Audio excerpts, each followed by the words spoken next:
Hello, career TV में आप सभी लोगों का स्वागत है।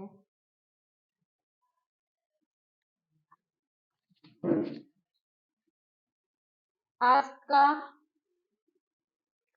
जो हमारा पहला प्रश्न है, इन प्रश्नों को बहुत ध्यान से पढ़ना है। इस विधि में मातृभाषा के माध्यम से किसी सनवीन भाषा इस विधि में मातृभाषा के माध्यम से किसी सनवीन भाषा को पढ़ाया जाता है। यह कथन कौन सी विधि के संदर्भ में कहा गया? आपको इन प्रश्नों को बहुत अच्छे से समझना होगा। इन प्रश्नों को बहुत अच्छे से क्या है समझना होगा।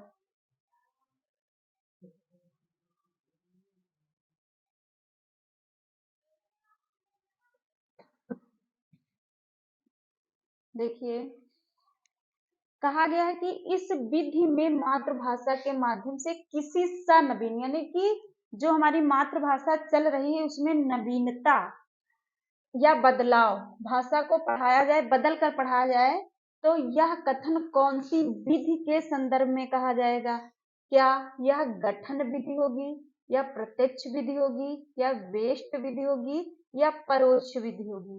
तो देखिए, कोई भी कार्य होता है प्रत्यक्ष होता है। जैसे हम आपके सामने अभी आपको पढ़ा रहे हैं तो हम प्रत्यक्ष हैं। हमारे पढ़ाने के बाद, ठीक है, यदि इसी क्लास में कुछ परिवर्तन हो जाए, कुछ भी परिवर्तित हो जाए या बदलाव हो जाए या नया कुछ जोड़ दिया जाए, तो उसे हम कहेंगे परोक्ष विधि। क्या कहेंगे? परोक्ष विधि। तो यहाँ पे विकल्प नंबर डी आपका सही हो जाएगा।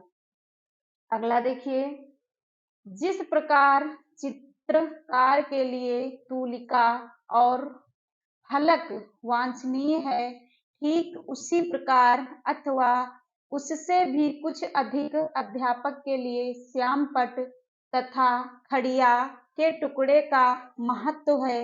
ये दोनों वस्तुएं सफल अध्यापक की सतत संगिनी हैं। उपर्युक्त कथन निम्नलिखित में से किसका है?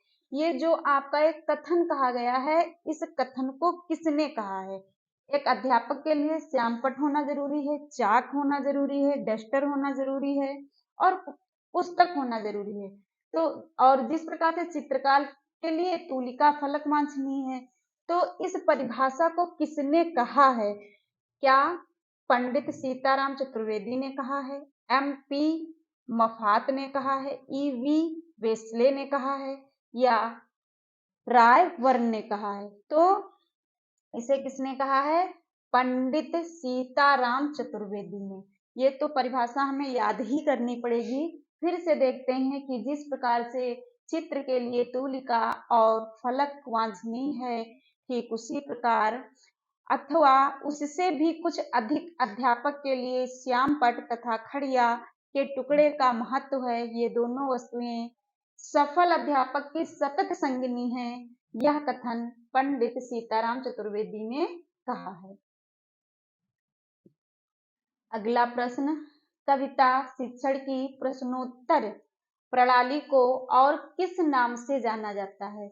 जो आपकी कविता शिक्षण है, ध्यान देने की यहाँ पे जरूरत है कि कविता शिक्षण की प्रश्नोत्तरी प्रणाली और किस नाम से जानी जाती है? जो कविता शिक्षण की जो प्रश्नोत्तरी जो कविता है और उन कविता से संबंधित जो प्रश्न उत्तर हैं, तो उन प्रश्न उत्तरों को हम अन्य किस नाम से जानते हैं? क्या व्याख्यान प्रणाली, या खंडावन्न प्रणाली, या शब्दार्थक कथन प्रणाली, या व्यास प्रणाली?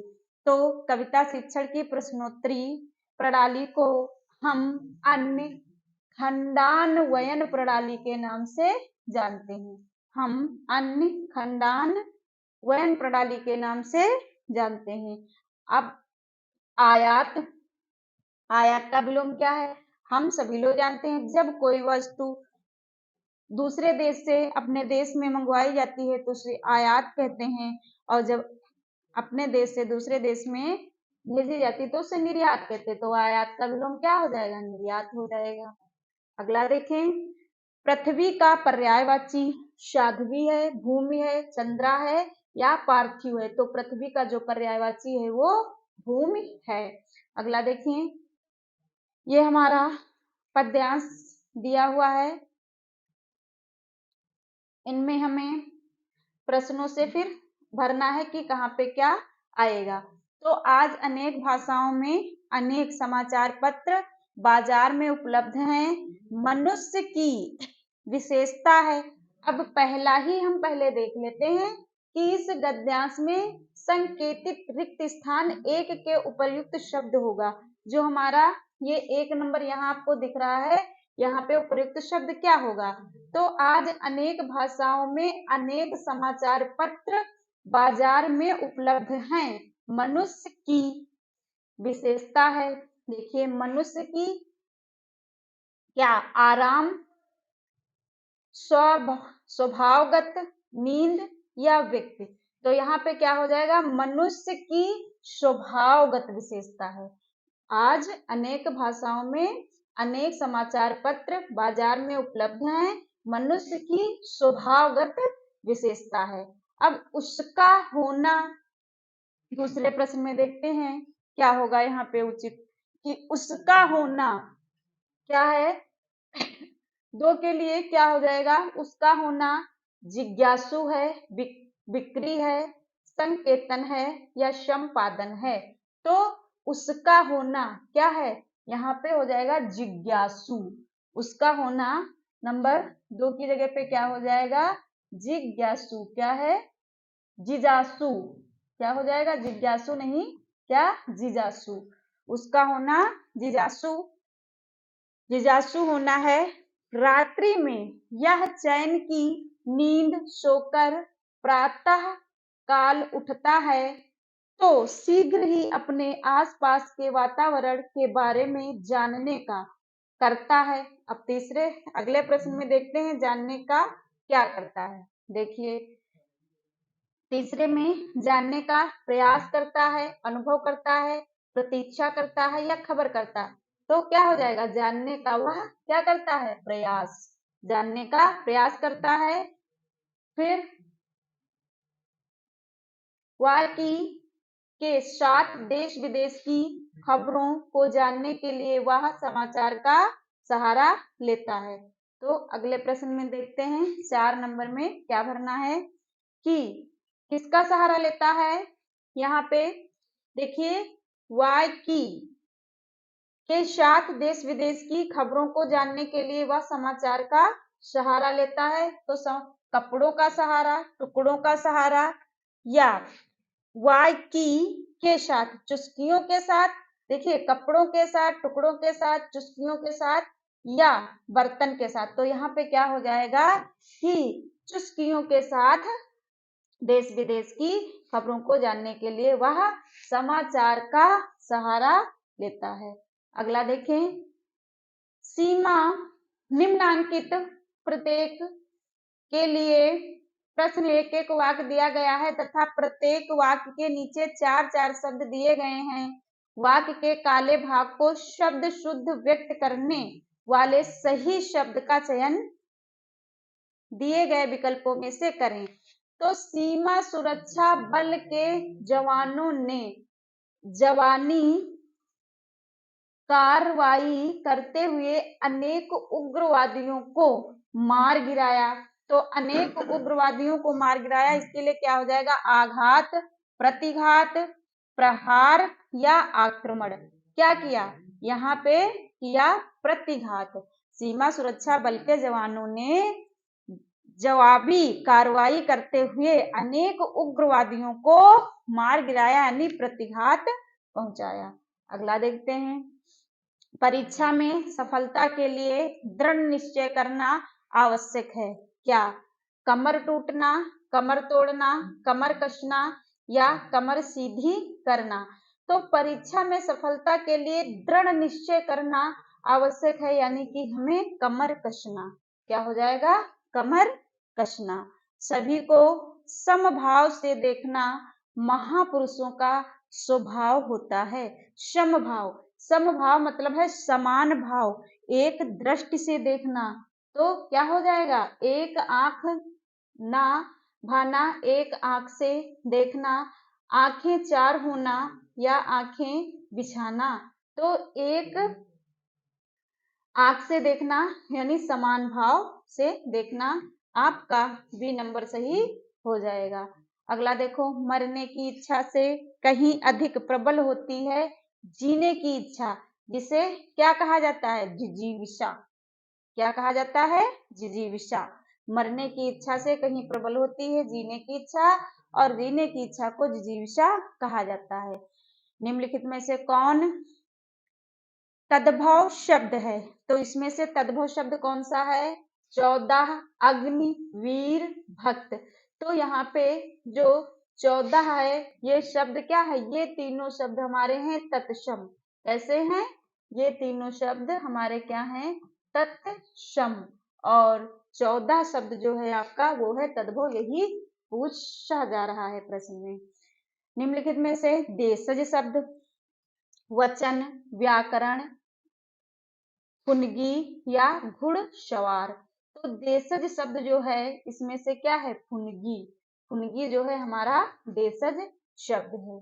अगला देखें, दाल रोटी में कौन सा समास है, तो दाल रोटी में कौन सा समास, उसको अलग करिए, क्या हो जाएगा, दाल योजक चिन्ह रोटी, दाल योजक चिन्ह रोटी। योजक चिन्ह का ही मतलब है कि हम इसको हटाएंगे तो और लिख देंगे, क्या है, दाल और रोटी, यानी कि ये द्वंद्व समास है। कौन सा समास है, द्वंद्व समास। द्विगु समास में हमें संख्याओं का बोध हो जाता है, बहुब्रीहि समास में हमारा जो अन्य पद प्रधान होता है तो उसमें अव्ययी भाव समास, वहां पे क्या हो जाएगा, अव्ययी भाव में तो बहुब्रीहि समास हो जाता है जब अन्य पद प्रधान होता है। अब आविर्भाव का विलोम, आविर है यहाँ पे क्या है, आविर, आविर्भाव का विलोम या शब्द क्या हो जाएगा, तो क्या हो जाएगा, आविर्भाव का तिरोभाव। आविर्भाव नहीं, आविर्भाव का तिरोभाव विलोम सही हो जाएगा। अगला देखिए, दो, जो दायर मुकदमे का बचाव करे या काट करे के लिए हिंदी में शब्द है। जो दायर मुकदमे का बचाव करे या काट करे के लिए हिंदी में शब्द है, क्या शब्द है, याचक, प्रार्थी, वादी या प्रतिवादी। क्या हो जाएगा, जो दायर मुकदमे का बचाव करे या काट करे उसे हम कहेंगे क्या, प्रतिवादी। क्या कहेंगे, प्रतिवादी। अगला देखें, इनमें से कौन सा शब्द ऊनार्थक है, ऊनार्थक देखिए कौन सा है, लंगोटी, हनुमान, दीन या सांगेय। तो यहाँ पे जो ऊनार्थक शब्द है वो है हमारा लंगोटी। ऊनार्थक शब्द कौन सा है, लंगोटी। अगला देखें, ज्ञानपीठ पुरस्कार से सम्मानित काव्य रचना उर्वशी। कौन सी काव्य रचना है, उर्वशी के रचनाकार कौन है।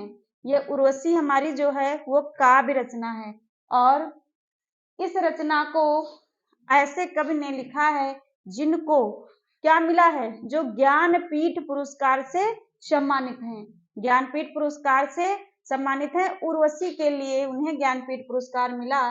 तो ऐसे हमारे जो कवि हैं वो कौन है, महादेवी वर्मा, सुमित्रानंदन पंत, जयशंकर प्रसाद या रामधारी सिंह दिनकर। तो रामधारी सिंह दिनकर जिनकी रचना उर्वशी है, और उर्वशी पे इन्हें ज्ञानपीठ पुरस्कार मिला। उर्वशी को क्या मिला, ज्ञान। अगर आप भूल जा रहे हैं तो ऐसे याद करिए, उर्वशी नाम की एक बालिका है जिसको जिसको एक गुरु ने ज्ञान दिया। क्या दिया, ज्ञान। तो ज्ञान से कौन सा पुरस्कार मिला, ज्ञानपीठ। ज्ञान से, क्योंकि बहुत सारे पुरस्कार हैं, भारत भारती है, व्यास सम्मान है, और जो है साहित्यिक अकादमी भी है, बहुत सारे पुरस्कार हैं। तो हम भूल जाते हैं कि कौन सी कृति पे किसको कौन सा पुरस्कार दिया गया। तो हम ऐसे याद रखेंगे, उर्वशी नाम की एक बालिका को उनके गुरु ने कौन सा क्या दिया उनके गुरु ने? ज्ञान। क्या दिया? ज्ञान। तो ज्ञानपीठ पुरस्कार यानी उर्वशी रचना पे ज्ञानपीठ पुरस्कार रामधारी सिंह दिनकर को दिया गया। तो आज की क्लास हमारी यहीं पे समाप्त होती है। जय हिंद, जय भारत।